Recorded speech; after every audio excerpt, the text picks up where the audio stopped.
A year before India's independence, our country witnessed a political game of thrones unlike anything seen before.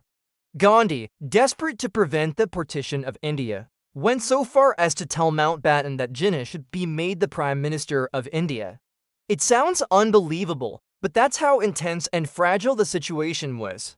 Suddenly, after 1946, Muhammad Ali Jinnah had accumulated immense political power. The incident of Direct Action Day was only the beginning.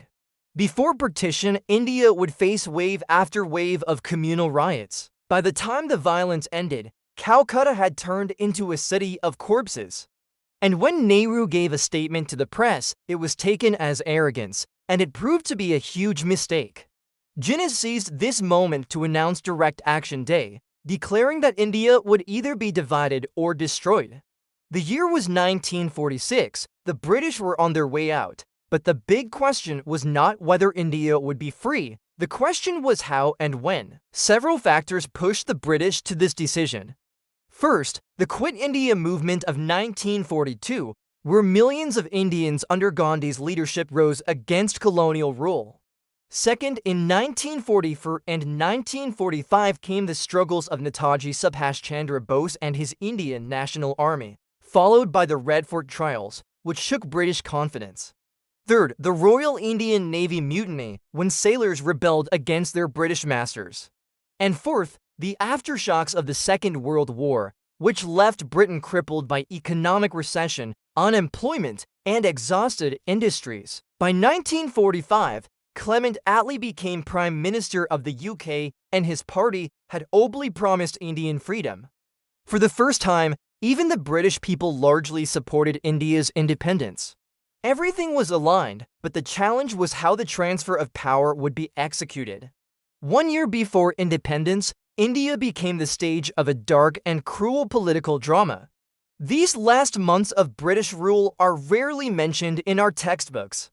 Yet, authors Dominique Lapierre and Larry Collins captured them in their book Freedom at Midnight, which has now even been adapted into a gripping series. The true story of January 1946 to August 1947 is not just about independence, it is about the pain, betrayals, and unimaginable choices that shaped our destiny. In January 1946, the Indian map was divided into provinces directly under British rule and princely states ruled by kings. There were 17 provinces, and after the Government of India Act 1935, many provinces had their own elections and ministries. Indians were given some autonomy, though the crucial powers of defense, foreign relations, and veto still lay with the British Governor-General. Nevertheless, the provincial elections of 1937 gave Congress a massive presence in 7 provinces. In Punjab, a coalition led by the Unionist Party ruled, while in Bengal, the Muslim League was supported by regional groups. Yet the Muslim League under Jinnah faced setbacks. It won only 22% of reserved Muslim seats. But things changed drastically in the next election of 1946. By then, the communal divide had deepened. Jinnah played on this division, delivering fiery speeches that convinced many Muslims that living under Hindu-majority rule would be dangerous. As a result, the Muslim League swept the Muslim seats, winning control in Bengal and Sindh, and emerging as a decisive power. Congress still won 9 provinces, but now Jinnah could no longer be ignored. Suddenly he held the power to block Congress and demand his vision of Pakistan. This was ironic because Jinnah himself had once been a Congress member, even welcoming Gandhi back from South Africa in 1915. Jinnah's own grandfather was born a Hindu, but his family had converted to Islam generations earlier due to social exclusion. In the early 1920s, Jinnah left Congress after opposing Gandhi's civil disobedience and non-cooperation movements. Back then, he was a staunch secularist, calling Gandhi's approach pseudo-religious. He even opposed the Caliphate movement, refusing to mix religion with politics.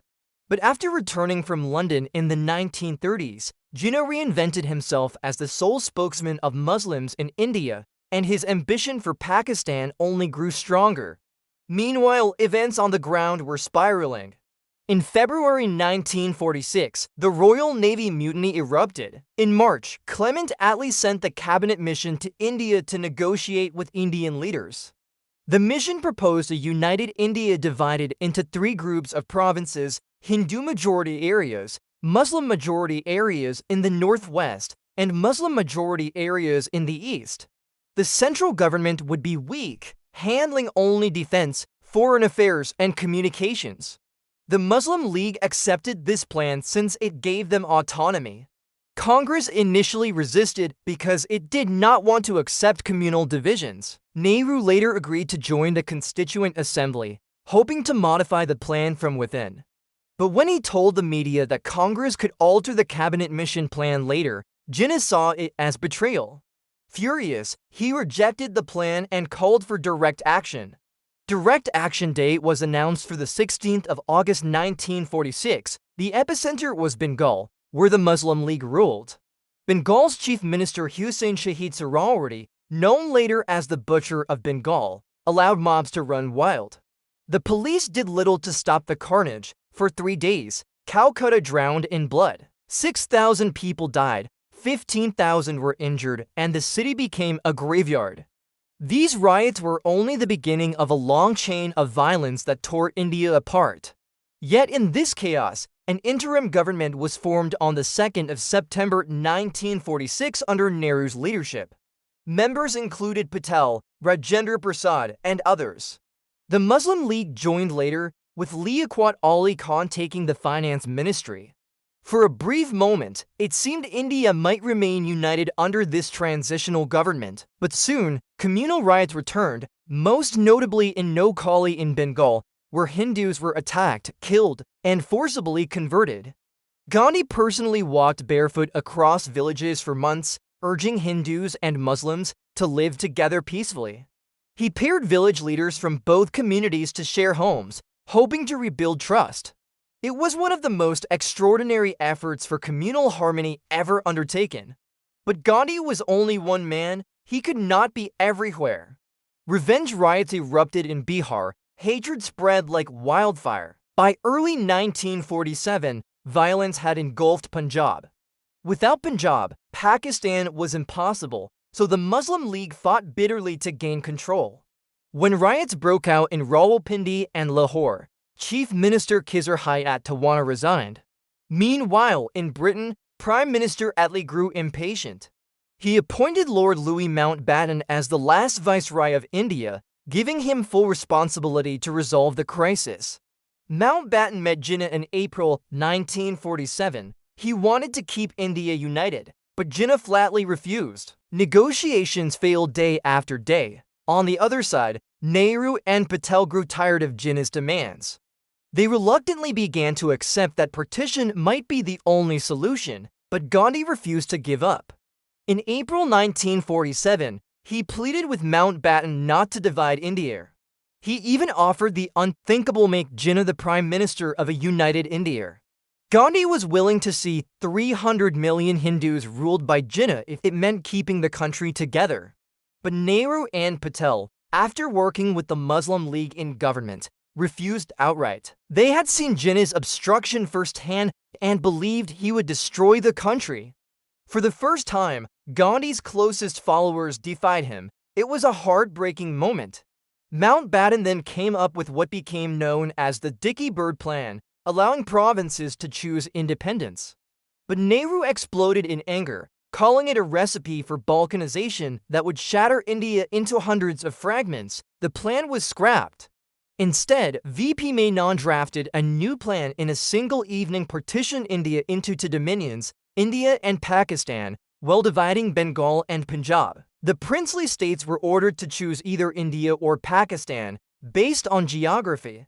On the 3rd of June 1947, this plan was accepted by all leaders, including Nehru, Patel, Jinnah, and Liaquat Ali Khan. Everyone compromised. No one was fully satisfied, but the decision was made. Partition would happen. On the midnight of the 15th of August 1947, Nehru unfurled the tricolor, and India awoke to freedom. But the price was devastating. 15 million people migrated across borders.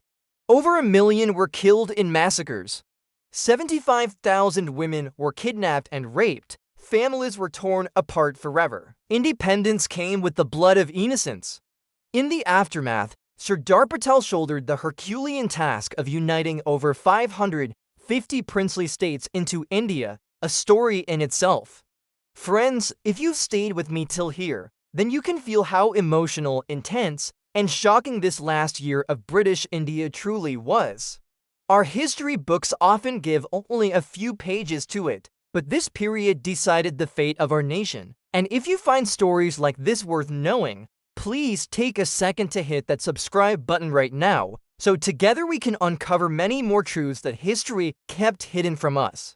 The story of India's freedom is not just about flags and speeches, it is about choices, betrayals, sacrifices, and millions of lives caught between two nations.